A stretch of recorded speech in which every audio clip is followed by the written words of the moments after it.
রাসূল সাল্লাল্লাহু আলাইহি ওয়াসাল্লাম বলেন যে আল্লাহর জন্য বিনয়ী হয়, নিচু হয়, আল্লাহ তাকে সম্মানিত করেন। বলেন আমরা সম্মানিত হতে চাই কি চাই না?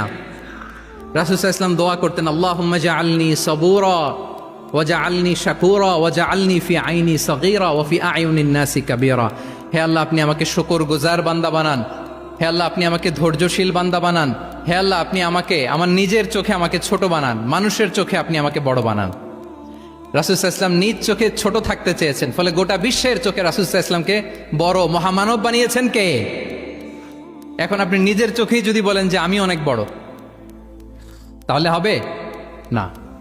এই হাম্বলনেসটা আমাদের থাকতে হবে। সম্মানিত ভাইয়েরা, আমাদের অনেক তরুণদেরকে আমি দেখি যে নতুন দিনে ফিরেছে, নতুন তার মধ্যে উপলব্ধি আসছে, রিয়েলাইজেশন আসছে যে আগে রং ট্র্যাকে ছিলাম, এখন রাইট ট্র্যাকে আসতে চাই, ইসলামকে অনুশীলন করতে চাই। আলহামদুলিল্লাহ, খুব ভালো।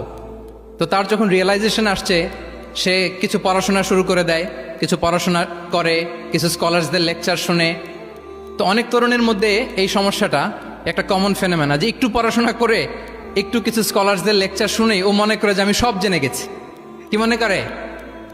আমি সব জেনে গেছি। এরপরে এখানেই ক্ষান্ত হয় না, এরপরে সে ভুল ধরতে আরম্ভ করে স্কলার্সদের। সে বলে যে উনি এই ভুল করছে, উনি এই ভুল করছে, উনি ভ্রান্ত, উনি বাতেল। এরকম একটা কমন ফেনোমেনা আমাদের মধ্যে আছে না নাই বলেন? না, অ্যাবসলিউটলি রং। শিক্ষানবিশ যারা, তারা এটা করবে না। কিছুই শিখেননি আপনি।